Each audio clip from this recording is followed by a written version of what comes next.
Hi guys! Here we are, Sunday evening, about 30 minutes away from the series finale of Game of Thrones. Just to answer a few of the first inquiries. No, not going to sign a petition, not in favor of it. I'm sure it makes some people feel better to at least be able to voice that they're unhappy and get a point across, but it's, yeah, let's face it, unrealistic, and it's better to just focus on moving on to what you loved about the series. There were amazing episodes, amazing character development, amazing moments. It's why people were so invested in the final season and in the finale. And then focus on it's now coming to the end. George R.R. Martin's written series, A Song of Ice and Fire. Look forward to that. Look forward to any future shows that there might be, and you'll be good. I hope people aren't really thinking this will go anywhere. Nobody's going to reshoot anything unless some incredible fan film group gets together. Even then.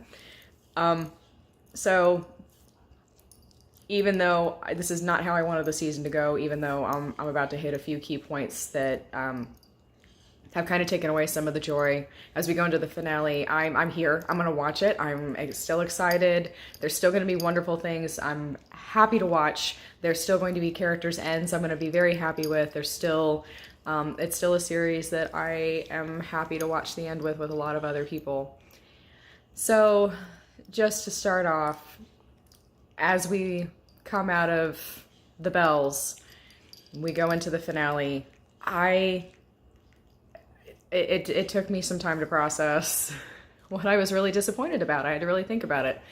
And part of it was there were characters that were set up with amazing arcs and amazing potential and these amazing ends that we had all these hopes for. And like Jaime Lannister, he might as well have never left King's Landing. There was no point. This man, regardless of how you felt about who he was when he was the Golden Lion, he was willing to accept any consequence. Whether it was, and you have to remember, when he killed the king, when he became the Kingslayer, broke his vow and became the Kingslayer, he sat on the Iron Throne until Ned Stark told him to get off. So he did do that, but he was also willing to be called Oathbreaker. He was willing to be executed. He was willing to accept any of the consequences that took away this part of his identity. He was Cersei Lannister's brother and lover, and he was a Knight of the Realm. So he was willing to accept the consequences, even that if that meant his death, to save the people of King's Landing, the people who probably weren't always in love with his family, the people that he'd probably been raised not to care about at all because they were beneath them and sheep, or however his father taught him to think of them. He was that person. So then he goes to King's Landing at the end of all of this just to go see his sister. Why?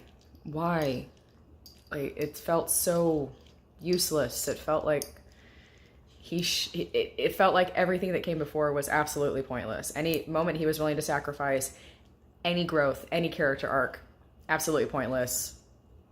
Pointless death. What a disappointment. Again, still riding the disappointment that the White Walkers weren't more relevant, riding the disappointment that Bran turned out to be kind of useless. I don't know what's going to happen in the finale, but so far he's irrelevant. He's nothing like Brendan Rivers. He's nothing the Three-Eyed Raven. He's just, yeah, irrelevant is a good word for it. Regardless of anything he might have warned him of. He certainly didn't warn anybody about what's going to happen at King's Landing. So there you go. We've got Daenerys Targaryen now having won, but she has some really hard decisions to make. She now knows that Jon's family has betrayed her, that Sansa has betrayed her, and is of this mind, if I'm going to hold on to this throne, if I'm really going to be the queen, mad or otherwise, I gotta kill Sansa because she betrayed me. That's what you do to betray her. That's what you do to anybody who has power that would try to form an army against you, try to tell people not to follow you, and has the influence to do so. Between her and Jon, they'd have the influence to unite the North. However, there is no more King's Landing. I personally would love to see Daenerys just hop on her dragon and say, "Eat ashes, bitches. I'm out." And go back to the lands that appreciated her. Go back to the lands where she's loved. Go back to the lands where she's, I guess, really wanted. Okay, y'all don't want me? Cool. I'm gonna burn down all your armies. It's gonna take you hundreds of years to recuperate. Here's your scorched earth. I'm out. I would be kind of cool with that. That's really bad, but I would be. So there you go. That at least would make her a little more interesting and tell us that there's something that was going to happen later. And Sansa and the Starks would kind of have to live with the consequences of their decisions. Yeah, they aren't kneeling before Daenerys Targaryen, but they also betrayed her in such a manner that made her burn King's Landing and maybe anybody else she felt like, to create the scorched earth that would be left to them as the victors of Westeros. Not really. So that's one thing I had in my mind. I don't think that's going to happen, but I went there and it made me kind of happy to think about. That might be bad. Because overall, Daenerys Targaryen is another character that was absolutely set up in the beginning to be somebody completely different. And it's not like, oh, you roll the dice and you do this. Okay, no. Somebody said something wonderful. They said, foreshadowing is not character development. Foreshadowing, I understand that Dan and Dave have put things in the past couple of seasons that foreshadowed this, but that doesn't mean it makes any sense. That doesn't mean it works. You also set her up to not be the Mad Queen. You set her up to be somebody completely different. You had a character full of so much potential and just threw it away. Now you ruined her. You ruined her. And again, foreshadowing because you decided to do something different from George R.R. Martin several seasons ago is not character development. Her character is not developed. There's a reason this doesn't really work for a lot of people. Not everybody. Some people, yeah, absolutely are okay with it. I'm not. It's a waste. It's another thing that's wasted. Jaime Lannister is a waste. The Golden Company. Are you kidding me? This is like this is like the Sand Snakes all over again. Like, really? Is this here's how I feel. I feel like Dan and Dave gave their 2-week notice. They're moving on to Star Wars since they will not be doing Confederate, at least not in the foreseeable future. They're moving on to Star Wars. And they're acting like they gave their 2-week notice. This season feels like somebody gave their 2-week notice. So the Golden Company, a waste. Elephants, why even mention them? Bran Stark, God, go back in the corner and smoke some weed. Like, whatever. What else was there? Okay. Theon Greyjoy, I'm not okay with this. The whole time I'm thinking, okay, all Bran has to do is tell Theon to stand behind his wheelchair and wait 2 minutes for the Night King to slowly walk up and kind of reach for his sword, and then Arya to stab him, and Theon would have been fine. Like, he would already been redeemed. There was no reason to kill him. I get that everyone thought, it's a great death. Yeah, it's a great death, and I guess it's full circle, but unnecessary. Like, geez, Bran, all you had to do was tell him to stand behind you. He only needed a couple more minutes. Whatever. So Theon, Euron, yeah, I have a feeling that's going to go a completely different direction in the books, and rightfully so. I have no problem with the fact that him and Jaime Lannister have a showdown. I had no problem with that fight. It was a great fight.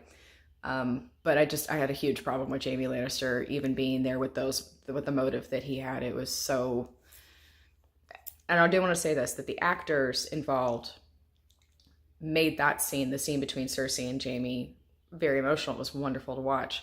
It was, so that I absolutely want to acknowledge. It's not that I didn't enjoy the scene. It's just with Jaime Lannister's lack of fulfilling arc, it wasn't that meaningful for me. The other one, but there was one scene I think I got everybody a little bit weepy-eyed, was the scene between Jaime and Tyrion. That was wonderfully done. I hope that people remember that. That was a great accumulation and culmination of wonderful character development and 2 amazing actors having this great moment. It was beautiful. I love that. That goodbye scene was great. Yeah, I'm still pissed off about the Golden Company. I can't help it. I mean, that's it, really. That's all we get. Just backdraft. Okay. So those are some of the reasons I'm disappointed. That's what I think happened. Why we're so on completely different pages.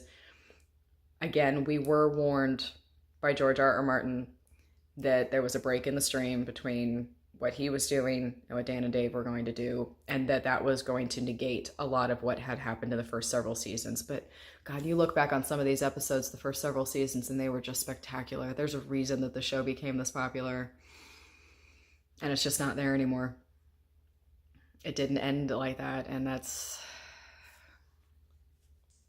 very disappointing. It's a lot of years invested in this for a lot of people. That's a lot of hours.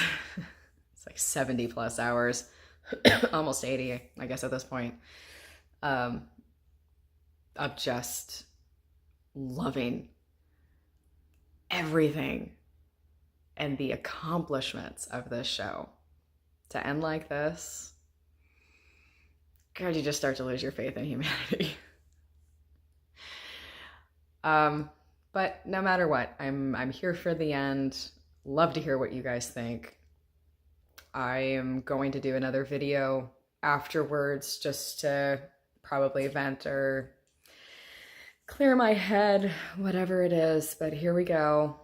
It's the countdown, just a few more minutes. And to everyone else that stuck it out and were watching, I hope you still love this show. And if you don't, I hope, like me, you still have wonderful memories with everything that we've seen over the seasons. And that's it. You guys have a great night. And here we go.